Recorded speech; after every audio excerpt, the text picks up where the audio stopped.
नकली डॉक्टर गिरफ्तार, खुद साख्ता डॉक्टर को गिरफ्तार कर लिया गया।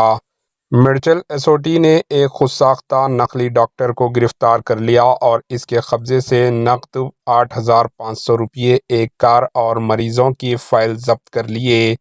पुलिस ज़राए के मुताबिक मिर्चल के नागरम में साई वर्धन रेड्डी नामी शख्स जो खुद को डॉक्टर बताकर एक अस्पताल चला रहा था, जबकि इसकी काबिलियत कुछ नहीं थी।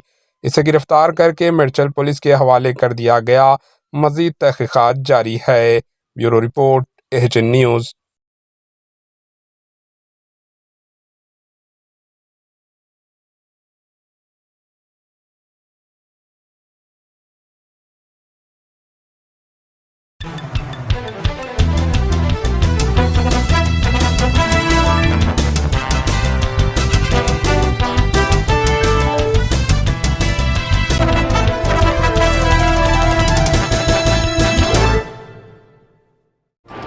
एचएन न्यूज़ को लाइक करें, शेयर करें और सब्सक्राइब करना ना भूलें।